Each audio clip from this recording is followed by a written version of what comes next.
અનેક પ્રકારના જે કેન્સર હોય છે તેમની દેશી દવા કરતાં સિદ્ધ રામદાસ બાપુની જગ્યા એટલે કરમદડી. રિઝલ્ટ તમે 10 થી 12,000 પબ્લિક આવે છે શનિ રવિમાં. તમારે એકને પૂછી લેવાનું કે ભાઈ તને કેમ છે, મને નહીં પૂછવાનું, કારણ કે હું જ કાંક મારું સારું થવા સારું કહું. ગળાનું હતું 120% સારું હોય. હજમ નથી થતું એટલે હવે કોઈ ફર્સ્ટ ક્લાસ થઈ ગયું છે. મોઢામાં કોઈ વસ્તુ રહી નથી. ડૉક્ટરે ખુદ કીધું મને તમે શું કર્યું, હવે કોઈ પ્રોબ્લેમ નહીં. મેં કીધું 80% મેં ગઈ હતી, મને 80% રાહત છે અહીંયા. એ લોકોએ મને કે કોઈ તકલીફ નથી, તમને ક્યાં થયું કે અહીંયા. મેં દેશી દવા મેં ચાલુ કરી. બકરીના દૂધમાં 1 ચમચી પાવડર નાખી સાંજે સૂતી વખતે 1 સમય લેવાની, કાયમ સાંજે, આજ સાંજથી કાલ સાંજે. તો પ્રેમથી જે અમે આપીએ, બાકી કોઈ 1 રૂપિયો લેવામાં નથી આવતો અહીંયા કોઈ પણનો. બાકી દુઆ અને દવા 2 વસ્તુથી સારું થાય છે અહીંયા, અને 4 મહિનાથી હું આવું છું. અહીંયા કોઈ ચમત્કારની વાત નથી. ઔષધિનું કામ કરે છે. ઔષધિમાં અમારા ગુરુ મહારાજની કૃપા છે. 2-3 કિલોમીટરથી પબ્લિક આવે છે. અહીં ધક્કા ખાય છે, એમનેમ તો ધક્કા કોઈ ખાતો નહીં હોય. એને કાંઈક ફાયદો હશે તો આવતો હશે. અમારા બાપુને એક વાર અહીંયા આવ્યો અને એ દવા મેં ચાલુ કરી 4 મહિના થયા. 4 મહિના? હા. અને હાલવામાં, ખાવા પીવામાં, વાડીનું કામ કરે, ફૂલ કમ્પ્લીટ રિકવરી. દર અઠવાડિયે હું લેવા આવું છું. ક્યાંથી? જેતપુરથી આવો. સારું રેડી થઈ જાઓ દાદા, કાંઈ મૂંઝાતા નહીં.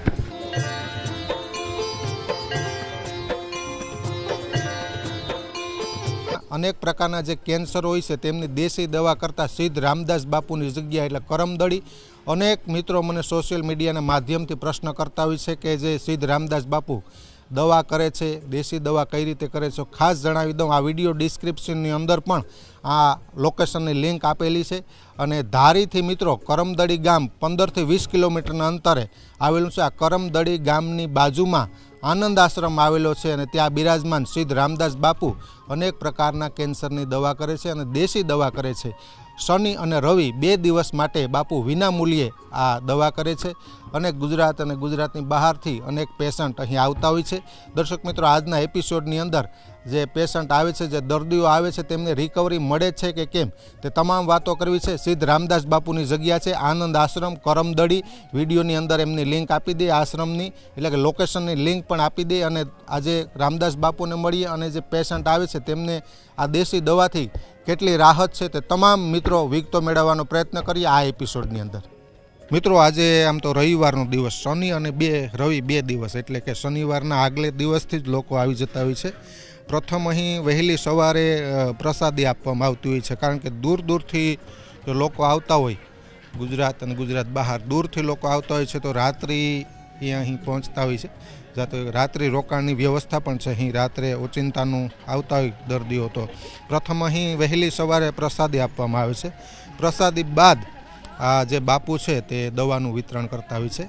તો આજે આમ તો રવિવારનો બીજો દિવસ છે, તો વહેલી સવારનું જે આશ્રમ આનંદ આશ્રમ કરમદડીના જે દ્રશ્યો સ્ક્રીન ઉપર તમે જોઈ રહ્યા છો, પ્રથમ વખત પેશન્ટે ફરજિયાત હાજર રહેવાનું હોય છે. એટલે કે 2 થી 3 વાર આવેલા હોય તેમની સાથે થોડી વાતચીત કરીએ એટલે એનું રિઝલ્ટ મળે છે કે કેમ. અનેક લોકોનો પ્રશ્ન હોય કે દેશી દવા માટે અમારે જવું છે 200 કિલોમીટર 700 કિલોમીટર, તો બાપુનું રિઝલ્ટ છે તેવા અનેક પ્રશ્નો હોય. આ બધા 1-2 વાર દવા લઈને અહીં આવેલા છે, 2 વાર 3 વાર કોઈ દવા લીધેલી હશે એમના સગાવાલા, એમની સાથે ડાયરેક્ટ સંવાદ કરીએ. શું નામ તમારું? અનવરભાઈ. અનવરભાઈ, કયા ગામથી આવો? જામનગર. તમારો કોઈ સગો પેશન્ટ? મારો ભાઈબંધ છે, એના પપ્પાને. એના પપ્પાને શેનું કેન્સર? એને ગળાનું હતું 120% સારું હોય. 120% રિઝલ્ટ છે. રિઝલ્ટ નહીં, દવાખાનું નહીં કે રિપોર્ટ, કોઈ વસ્તુ નહીં. ખબર પડી એટલે સીધા મેં ચાલુ થયા. કોના મારફત ખ્યાલ આવ્યો? એ આ વિડીયો મારફત. મોબાઈલ રિઝલ્ટ પૂરેપૂરું. અને આ કેટલામી વાર દવા લેવાય? હું આ 6 મહિનાથી આવું. 6 મહિનાથી હું જ આવું લેવા. ભાઈબંધ નથી આવતો, હું ખુદ આવું લેવા. અચ્છા, તમે વાત કરો. કાકા, કયા ગામથી આવો? બાબરાથી આવું છું. મારા બેન છે એ રાજકોટથી આવ્યા છે અને એ આ 4થી વખત આવ્યા. બરાબર પહેલી વાર દવા લઈ ગયા. પહેલી વાર આવ્યા હા, પહેલી વાર હું એમની સાથે જ હતો. એ દવાથી થોડોક ફાયદો થયો એટલે પછી બીજી વાર આવ્યા, ત્રીજી વાર આવ્યા. હવે કીધું એ પેશન્ટ ન આવે તો હાલશે, કોઈ પણ એના સંબંધી રિલેટિવ લઈ જાય દવા. તો હું દવા લેવા માટે આવ્યો છું બાબરાથી, અને ખૂબ સારું છે. અચ્છા, રિઝલ્ટ છે ટૂંકમાં. આ એક મીડિયાની મિત્રો જવાબદારી છે કે સમાજમાં અરાજકતા ન પ્રવર્તે, સમાજમાં અંધશ્રદ્ધાનું વિસ્તરણ ન થાય. જે વાસ્તવિકતા છે તે કોઈ મારા સગા નથી, પણ જે કંઈ લોકો ફીડબેક એનો અભિપ્રાય આપે છે તે જણાવવાનો પ્રયત્ન કરીએ. અંધશ્રદ્ધામાં નથી માનતું મીડિયા, કે કોઈ દોરા ધાગામાં નથી માનતું, મંત્રોમાં નથી માનતું. લોકોનો એક ફાયદો થાય છે કે કેમ, હજી લોકો અનેક છે. કોણ તમે? શું નામ તમારું કાકા? ચંદુભાઈ. ચંદુભાઈ, તમે કોને તમારા સગામાં કોઈને કેન્સર? મારા ઘરના જ તમારા ઘરના ને કેટલા દિવસ થયા? આ 5મા મહિનો છે. 5મા મહિને. શું ફાયદો દવાથી? બહુ સારું છે. અચ્છા, કેટલાક ટકા એટલે રાહત? એટલે 80%.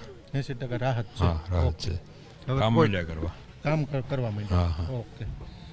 હવે કોઈ એવા પેશન્ટ કે એમના સગા હોય તો જરા આવજો, કે જે દવાખાનામાં લાખો રૂપિયાનો ખર્ચો કર્યો હોય છતાં રિઝલ્ટ ન મળતું હોય. એવા કોણ? મારી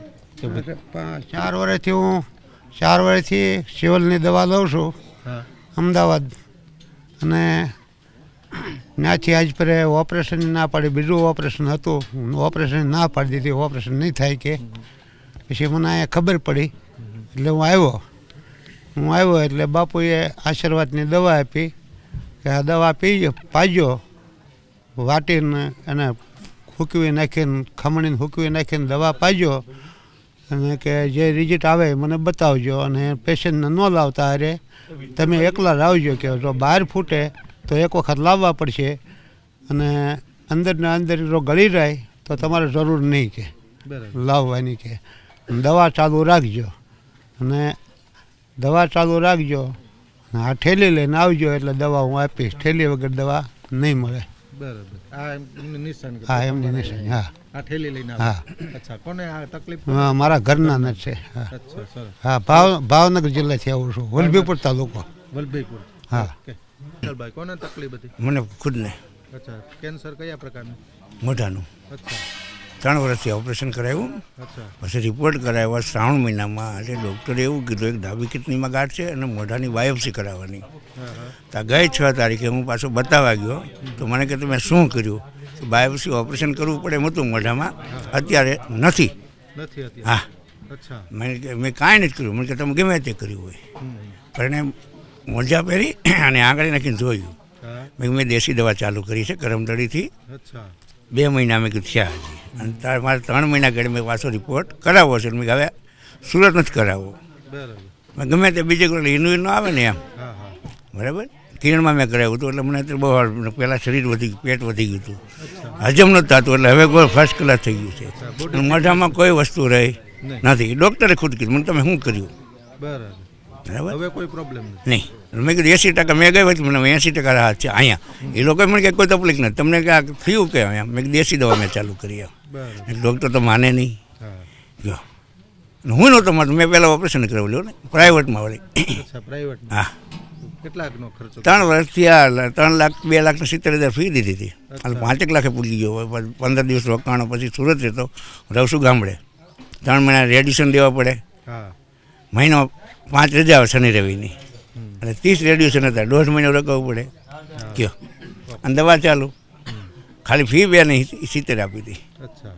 અહીંયાથી શાંત નિસ્વાર્થ ભાગ. અહીંયા કંઈ કોઈ રૂપિયા જતું નહીં. મારું ગામ નાની વાવડી છે, ગારીધર તાલુકામાં, અને હું 4 મહિનાથી દવા લેવા આવું છું. મારા ઘરનાને પ્રોબ્લેમ થયો હતો અન્નનળીનું કેન્સરનું આવ્યું હતું. 1.5 મહિનો આપણે હોસ્પિટલ ટ્રીટમેન્ટ લીધી. પછી યુટ્યુબ ઉપર આ બાપુના વિડીયા જોયા અને ખ્યાલ આવ્યો, એટલે હું અહીંયા દવા લેવા આવ્યો. 4 મહિનાથી આવું છું અને બહુ સારું છે. અત્યારે રિઝલ્ટ 80% છે રિઝલ્ટ. ઘણું સારું છે એમ બાપુને. દુવાથી અને દવા, બે વસ્તુ. દવા અને દુવા બે. ના, ખોટા ધક્કા નથી ખાતો બાપુ. બીજા ભાઈ ના કોઈ નહીં. અહીં તો પ્રેમથી જે અમે આપીએ, બાકી કોઈ 1 રૂપિયો લેવામાં નથી આવતો અહીંયા કોઈ પણનો. જેને પ્રેમથી જેને આપવો હોય એ વાત અલગ છે. ભાઈ એ કોઈનો 1 રૂપિયો બાપુ કે એમ કે નથી કહેતા કે તમે અહીંયા મૂકો એમ, તમને ઈચ્છા પડે એ મૂકો. બાકી દુઆ અને દવા 2 વસ્તુથી સારું થાય છે અહીંયા. અને 4 મહિનાથી હું આવું છું. મારા ગામના એક બીજા ભાઈ છે કે એને 70 વર્ષની ઉંમર છે, એને મોઢાનું હતું, તો એ ભાઈ અહીંયા આવી ગયા. હું આવ્યા પછી મહિને આવ્યા હતા. એને રિઝલ્ટ બહુ સારું છે. અહીંયા જે ગાંઠ હતી એ ફૂટીને અને નીકળી ગઈ. મનુભાઈ સાવલિયા કરીને છે એ નાની વાવડીના. એટલે એને પછી આપણે બાપુ એ વખતે દવામાં પાંદડા આપતા, દવાની દુઆ 2 એને સારું થઈ ગયું. અત્યારે એને 80% જેટલું રિઝલ્ટ છે એનું. હા, ધન્યવાદ. હવે મિત્રો બાપુ બેસીને મારે વાત કરવી, પણ અત્યારે આ બધા છે ને કે અનેક પેશન્ટ એમના સગા એમની વચ્ચે જ વાત કરી. આમ તો એ નજીક આવી જતું બધા. બાપુ ખુદ સાથે થોડી વાર વાતચીત કરી. બાપુ 2 સેશનની અંદર ફરીવાર બેસીને વિસ્તારપૂર્વક વાત કરી. અહીં ટૂંકમાં કે લોકો સામે છે, દવા અને દુઆ આવે, શ્રદ્ધાળુ આશ્રય આપે એ આશ્રમ, આશ્રય આપવો, પ્રસાદી આપવી એ આશ્રમની જવાબદારી, સાધુની જવાબદારી. આ મીડિયાની એક જવાબદારી છે કે લોકો અંધશ્રદ્ધાના માર્ગે ન જાય. ચમત્કાર કે મંત્રોની વાત નથી, હેઝ એ રિયાલિટી. જે ચિત્રણ વાસ્તવિક આબેહૂબ દેખાય ને એ રજૂ કરવું ને એ મીડિયાની જવાબદારી છે, ન કે અંધશ્રદ્ધા ફેલાવી. લોકોના અનેક પ્રશ્નો હતા કે શું ખરેખર રિઝલ્ટ મળે છે એવું કરતા હોય. અહીં મારે ફક્ત એ સમજવું છે કે આમ તો લગભગ 15 થી 20 લોકો સાથે મેં મુલાકાત કરેલી આગળના આ પડાવની અંદર. રિઝલ્ટ છે કેન્સરના અનેક દર્દી